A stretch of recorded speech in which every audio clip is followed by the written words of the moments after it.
சிவாய நமஹ. நேயர்கள் அனைவருக்கும் அன்பான வணக்கம். முப்போதும் திருமேனி தீண்டும் ஆதி சைவர்கள் குலத்தில் சுந்தரமூர்த்தி சுவாமிகளின் வழி தோன்றல் திருவான்மையூர் அடியாருக்கு அடியன் சந்தோஷ் திருமேனி சிவாச்சாரியார். நம்ம இந்த ஜனவரி மாதம் 2026 இதற்குண்டான பலன்கள் எப்படி இருக்குங்கிறத பார்ப்போங்க. பிரத்யேகமாக பார்க்க போகிறோம். இதில் என்ன கேட்டிங்க அப்படின்னா, இந்த ஜனவரி மாதங்கிறது ரொம்ப நல்ல ஒரு அற்புதமான மாதமாக வருதுங்க. இந்த மாதத்தினுடைய முதல் நாள் பிரதோஷம் ஜனவரி 1ஆம் தேதி வியாழக்கிழமை வருது. அதே மாதிரி இந்த மாதத்தினுடைய பூர்த்தியாக ஜனவரி மாதம் 30ஆம் தேதி பார்த்திங்கன்னா அதிலேயும் ஒரு பிரதோஷம் வருகிறது. எல்லாமே பிரதோஷம். நடுவில் பார்த்திங்கன்னா ஜனவரி 16 ஒரு பிரதோஷம் அப்படின்னு சிவபெருமானுக்கு உகந்த மாதம். பெரும்பாலும் இந்த மார்கழி மாதமே சிவபெருமானுக்கு மிக மிக உகந்தமான ஒரு மாதமாக வருது. அதில் முதல்ல பார்த்திங்கன்னா ஜனவரி 1ஆம் தேதி பிரதோஷம். அடுத்ததாக கவனிச்சிங்கன்னா அந்த மார்கழி மாதத்திலே வருது. அடுத்தது ஜனவரி மாதம் 3ஆம் தேதி பார்த்திங்க அப்படின்னா ரொம்ப சிறப்பு வாய்ந்த ஆருத்ரா தரிசனம். அதாவது சிவபெருமான் நடனமாடிய ஒரு அற்புதமான நாள். அதே மாதிரி பார்த்திங்கன்னா அன்றைய தினம் பௌர்ணமி. தெய்வங்களை வழிபாடு செய்வதற்கும் அதே மாதிரி கிரிவலம் சுற்றுவதற்கெல்லாம் உகந்தமானது. அந்த பௌர்ணமின்னு பார்த்திங்கன்னா 2ஆம் தேதியே ஆரம்பிச்சிருது. 2ஆம் தேதி 6 மணிலேருந்து இன்றைய தினம், அதாவது ஜனவரி மாதம் 3ஆம் தேதி 4:30 மணி வரைக்குமே இந்த பௌர்ணமி இருக்கிறது. அதே மாதிரி ஜனவரி மாதம் 6ஆம் தேதி செவ்வாய்க்கிழமை பார்த்திங்கன்னா விநாயக பெருமானுக்கு உகந்தமான சங்கடஹர சதுர்த்தி வருதுங்க. சங்கடஹர சதுர்த்தியில் நாம் பிள்ளையாரை கும்பிட்டோம்னா நம்மளுடைய சங்கடங்கள் போகும். அதே மாதிரி ஜனவரி மாதம் 6ஆம் தேதி பார்த்திங்க வெள்ளிக்கிழமை அப்படின்னா அது ஷஷ்டி, அது முருகனுக்கு உகந்தது. அப்புறம் விவேகானந்தரினுடைய இந்த நாள் நினைவு நாள் வருது ஜனவரி மாதம் 12ஆம் தேதி. ஜனவரி 14 புதன்கிழமை பார்த்திங்க அப்படின்னா ரொம்ப சிறப்பு வாய்ந்தது ஏகாதசி வருது. அடுத்ததாக ஜனவரி மாதம் 14ஆம் தேதி அன்றைய தினம் அதாவது புதன்கிழமை பார்த்திங்கன்னா போகி பொங்கல். மறுநாள் தைப்பொங்கல். ஜனவரி 15 தைப்பொங்கல். அன்றைய தினம் தை 1. அதே மாதிரி உத்தராயணத்தினுடைய முதல் நாள், உத்தராயணம் ஆரம்பிக்கிறக்கூடிய நாள் ஜனவரி மாதம் 16ஆம் தேதி. அதே மாதிரி மறுபடியும் பிரதோஷ தினம் வருகிறது. அன்றைய தினம் உழவுக்கெல்லாம் உறுதுணையாக இருந்தக்கூடிய பிராணிகளுக்கெல்லாம் நன்றி தெரிவிக்கக்கூடியதான மாட்டுப்பொங்கல். அதற்கு மறுநாள் 17ஆம் தேதி காணும் பொங்கல். ஜனவரி 17 காணும் பொங்கல் சனிக்கிழமை வருதுங்க. அதுக்கு மறுநாள் ஜனவரி 18 அப்படிங்கிறது கவனிச்சிங்கன்னா முன்னோர்களுக்கு தர்ப்பணம் செய்வதற்கு உகந்தமான அமாவாசை வருது. அதில் என்ன சிறப்புனா அது தை மாதத்தினுடைய அமாவாசை, தை அமாவாசை ரொம்ப சிறப்பு வாய்ந்தது. கண்டிப்பாக அந்த உத்தராயணத்தினுடைய முதல் அமாவாசை முன்னோர்களுக்கு நீர்த்தார் கடன் கண்டிப்பாக செய்யணும். திருவள்ளுவரே சொல்கிறார் நீர்த்தார் கடன் எவ்வளோ முக்கியமானதுன்னு. அந்த இது வருது. அதே மாதிரி பார்த்திங்கன்னா சந்திர தரிசனம்ங்கிறது 3ஆம் வரை சந்திரன் அதை தரிசனம் பண்ணக்கூடிய நாளாக ஜனவரி 20ஆம் தேதி வருதுங்க. ஜனவரி 24ஆம் தேதி சனிக்கிழமை வளர்பிறையில் வரக்கூடிய ஷஷ்டி. இதில் சிறப்பு ஜனவரி 26ஆம் தேதி அது நம்மளுடைய குடியரசு தினம் வருது. அன்றைய தினம் என்னன்னு கேட்டிங்கன்னா வாஸ்து புருஷன் நித்திரை விட்டு எழக்கூடிய நாள். அன்றைய தினம் காலை 10:41 11:17 மணி வரை இந்த வாஸ்து புருஷன் நித்திரை விட்டு எழக்கூடிய நாள். அந்த சமயம் புதிய மனைகள், மாடம் அல்லது புதிய கோவில்கள் கட்டுறது, ஏற்கனவே கட்டிகிட்டு இருந்த இடத்த மேற்கொண்டு அபிவிருத்தி செஞ்சதுக்காக புதிய தொழில் புதுசாக அதில் கட்டட வேலை ஆரம்பிக்கிறதெல்லாம் செஞ்சிங்கன்னா கண்டிப்பாக அது நல்லபடியாகவும் இருக்கும். அந்த கட்டிடம் நமக்கு சாதகமாக வரும். அப்புறம் 28ஆம் தேதி சுப முகூர்த்த நாளாக வருகிறது.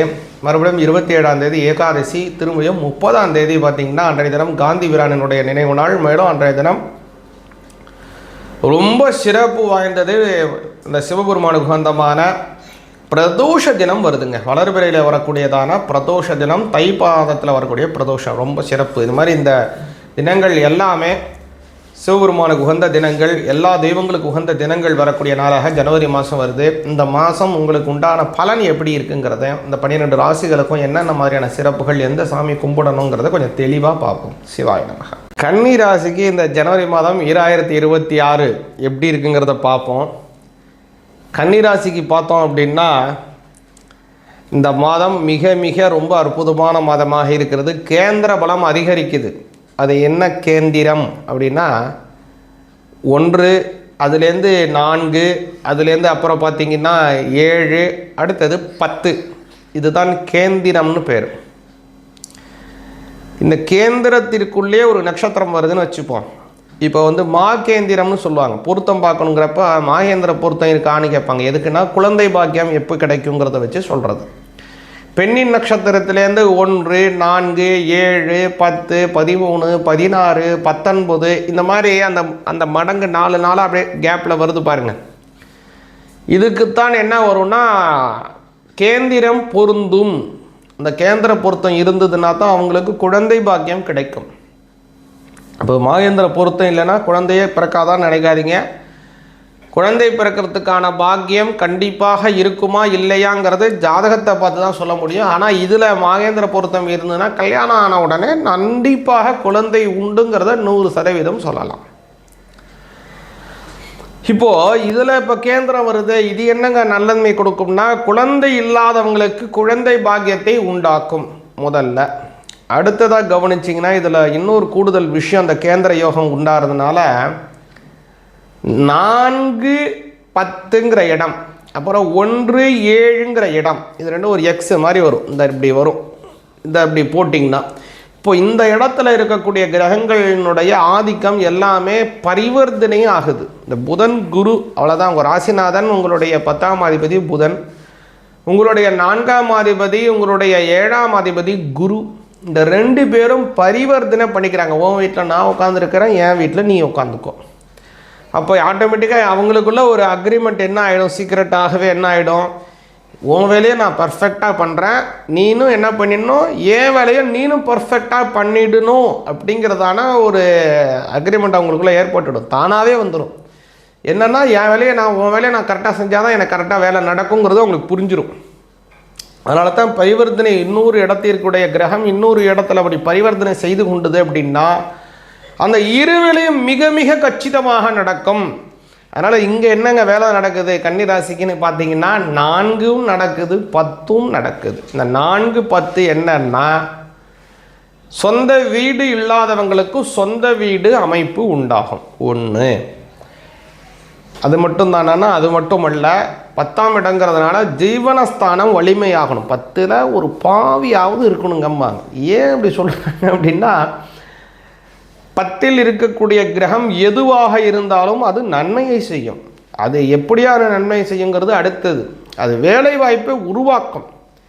அவனுக்கு சும்மா இருக்க முடியாது. ஏதாவது வேலையை அவனை கையில் வைக்கிற அந்த வேலை கஷ்டமானதா அல்லது ரொம்ப இஷ்டமானதாங்கிறதெல்லாம் அடுத்த விஷயம். அது நல்ல வேலையா கெட்ட வேலையா அதெல்லாம் அடுத்தடுத்து, அதை நீ அப்புறம் பார்ப்போம்.